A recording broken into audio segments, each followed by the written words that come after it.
Lembre que o fascismo ele vai existir na Itália, com Mussolini, na Alemanha, com o próprio Hitler, que vai ser chamado de nazismo, evidentemente, Portugal, com Salazar, e na Espanha, com o general Franco. Então, esses regimes totalitários, esse regime totalitário, ele vai se expandir. Aí, continuando as características, você pode observar em casa que vamos ter a questão da propaganda governamental, educação dirigida, então você sabe que há uma manipulação muito grande quando você tem um governo totalitário no poder, porque os livros são manipulados, a grade curricular. Aqui no Brasil, por exemplo, na época da ditadura, se tirou filosofia e sociologia do currículo. Se colocou, inclusive, uma disciplina, né? Aliás, colocaram mais, né, a tal da educação moral e cívica e OSPB. Pergunta aí para o pai de vocês se eles chegaram a estudar moral e cívica e OSPB. Era uma forma de quê? De manipulação do governo com relação à educação. Se você observar um filme chamado Arquitetura da Destruição, você vai perceber como os nazistas eles tinham uma preocupação em manipular a cultura dentro da Alemanha, fazer uma imagem altamente positiva do povo, para o povo alemão acerca do nazismo. E aqui no Brasil, Getúlio Vargas não ficava para trás, não. Através do DIP, Departamento de Imprensa e Propaganda, havia uma verdadeira manipulação da imprensa. Tudo aquilo que era publicado e que se referia ao governo tinha que passar por essa censura. E o DIP, além de censurar, ele fazia o quê? Ele também se encarregava de fazer uma propaganda altamente positiva do governo de Getúlio Vargas. Então lembre que essas características também são comuns aqui no Brasil, na era Vargas, mais precisamente no Estado Novo.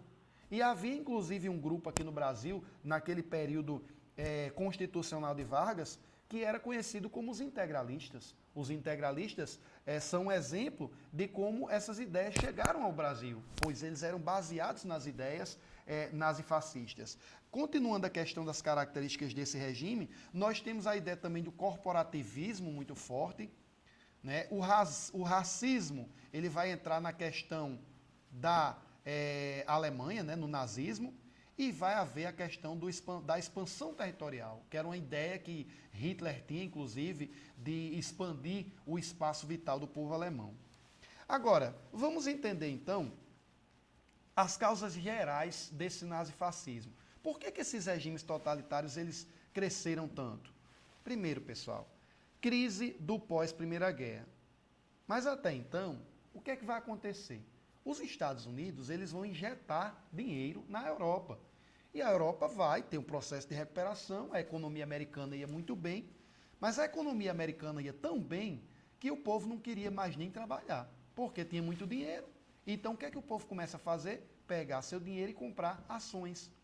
Então, ao invés de você investir o dinheiro em uma loja para você ter trabalho, empregados, produzir, não. Você preferia ganhar dinheiro como? Com o investimento na Bolsa de Valores. Então, houve uma corrida para a Bolsa. E na década de 20, o americano ele ficou conhecido pelo seu estilo consumista. Era o chamado American Way of Life, o estilo americano de vida. Só que isso recebeu um duro golpe.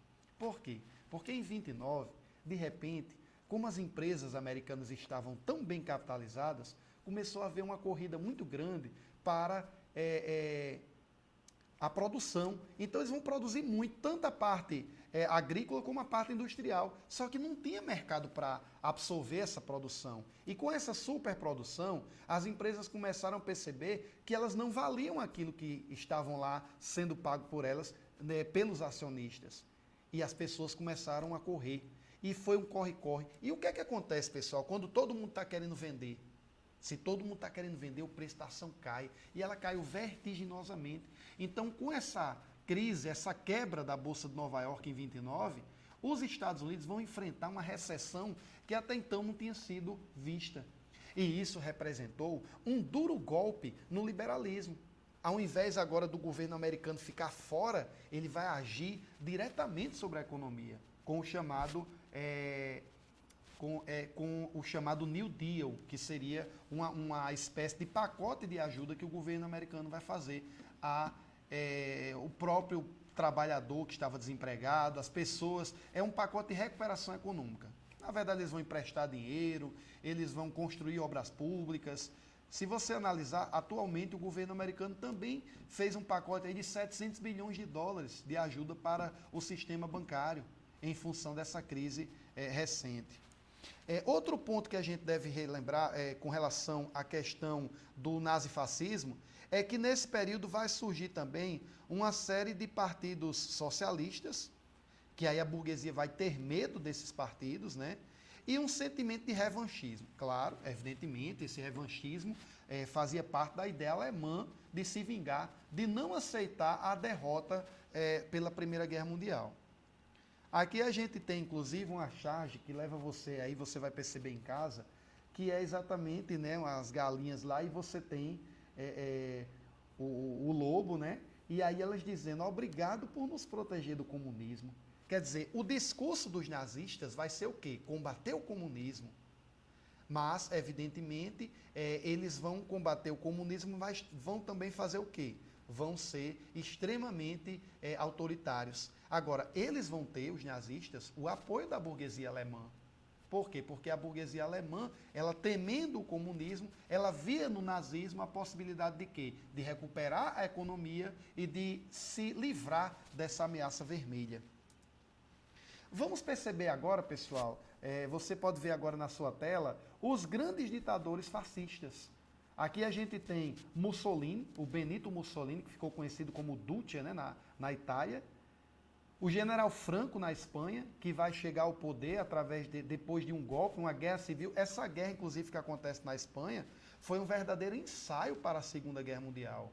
Quem é que vai apoiar a Guerra Civil Espanhola? Quem é que vai apoiar o general Franco? Exatamente, Adolf Hitler, pessoal. Ele vai bombardear a Espanha. Todo mundo deve lembrar da cidade de Guernica, que foi completamente destruída. Uma cidade que, inclusive, foi pintada numa obra de Pablo Picasso e representa bem esse massacre que os nazistas impuseram à Espanha.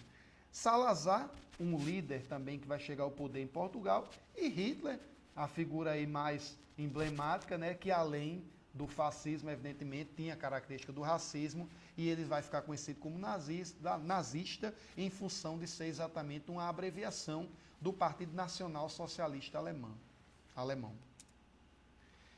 Vamos perceber também que vai haver choque ideológico entre a propaganda, entre o comunismo e o fascismo.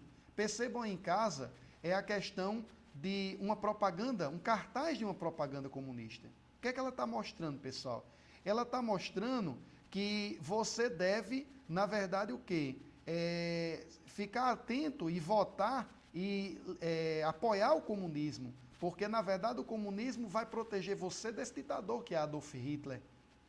Mas, por outro lado, você tem uma propaganda fascista colocando você para votar quê? Para você ser contra o stalinismo, para você ser contra a esquerda. Lembre de um detalhe. O fascismo seria um totalitarismo de direita. E o comunismo seria, na verdade, o comunismo não era para ser totalitário. Mas, onde ele foi implantado, a ideia do socialismo que foi implantada na União Soviética, por exemplo, acabou se tornando o quê? Um totalitarismo de esquerda. Totalitário sim, porque Stalin, ele não aceitava, ele não tolerava pessoas que lhe criticassem. Inclusive o próprio Trotsky, né, que divergia com relação à continuidade da Revolução, foi assassinado a mando de Stalin. Agora, nesse momento, pessoal, você vai aproveitar e tomar uma aguinha, né, para que a gente possa fazer o nosso intervalo e depois a gente dá sequência na nossa aula com história, falando sobre as duas grandes guerras e a ascensão também dos regimes totalitários que ocorrem nesse período entre guerras. Então, vamos lá, pessoal.